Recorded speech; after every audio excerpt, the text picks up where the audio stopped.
Alright? Alright. 3, 2, go. Welcome back to East West Martial Arts. Today we're going to be covering our one-step sparring sets 1 through 5 for our white belt students.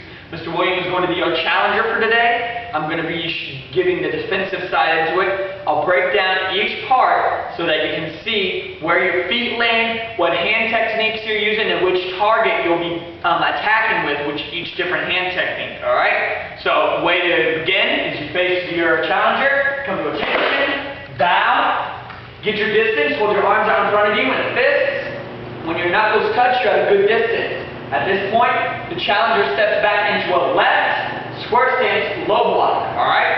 So, and he gi-ups. That's telling me that he's ready.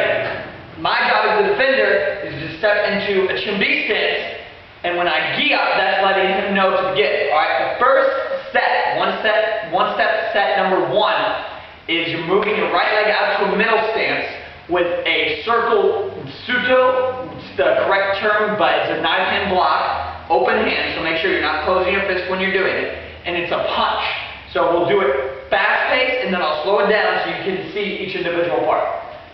Yeah! Alright, now turn.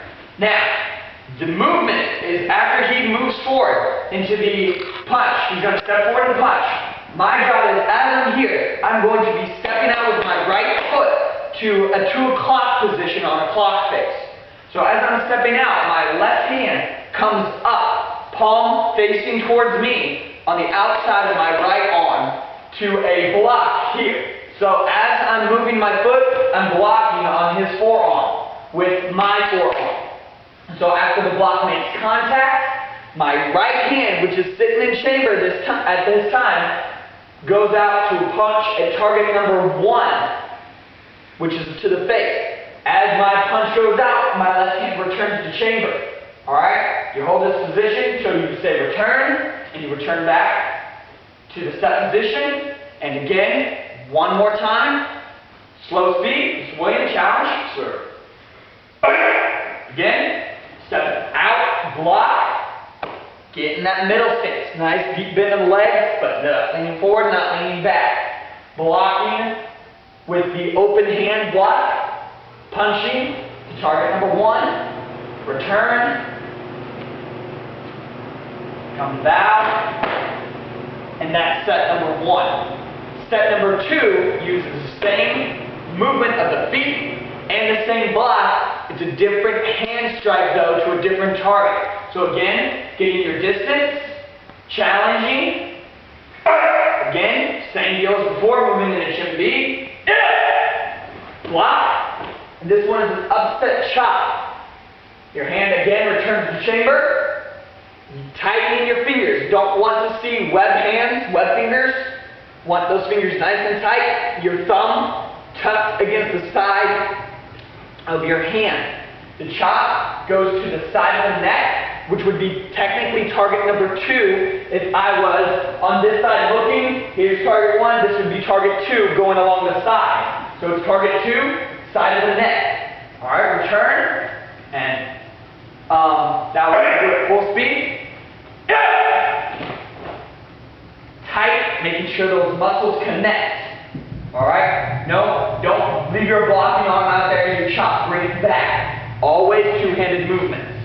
Set number 3 is a palm heel strike. Now there are 1 of 2 ways of doing a palm heel strike. The first set is where you take your knuckles and curl them tightly against the palm right here, and your thumb sets right there. That's way number 1. Now that's the way of technically doing it if you were to do it in self-defense. The other way is with your palm completely open and your thumb flat against the side like this. This is more for breaking boards. You can use either one, neither one is incorrect. So once you figure out which one you want to use, again, you get your distance, challenge, full speed, palm heel strike, target number 1. Alright? And again, same deal. Middle stance, right foot moves to the 2 o'clock face. Two-handed movement, as the right arm goes out, the left hand pulls into chamber. Alright? Returning, again, this time slow speed, challenge sir. Block, palm. Alright? And return. That's set number 3. Set number 4 moves into a non-hand technique at all. You're using your arm, but it's no part of your hand. It's what we call an elbow. Now this one, you're going to see a little bit of something else from my upper body. I'm not just using my shoulders and my two-handed movements. I'm actually going to put my torso, my upper body into it. So as you see us, when we do this, I'm going to do it from an angle like this, and then I'll turn this way so you can see how my torso turns. Block, elbow. Alright, now, what I'm doing is as I'm doing this, I'm going to step over to a block, and I'm going to turn my shoulders, not my hips. I'm not turning my whole lower body.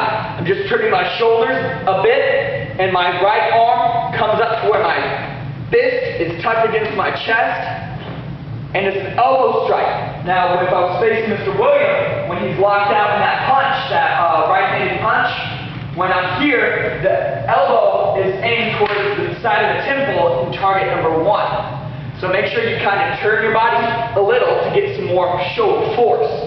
Alright, that's step number 4. Step number 5 returns to an open-handed technique. And this one is a spear hand. Now the way to do a spear hand is you're going to make your knife hand with your fingers tight. But instead of putting your thumb on this side right here, you're going to tuck it across the palm. Like this. This creates a nice tight set in the fingers for a penetrating motion.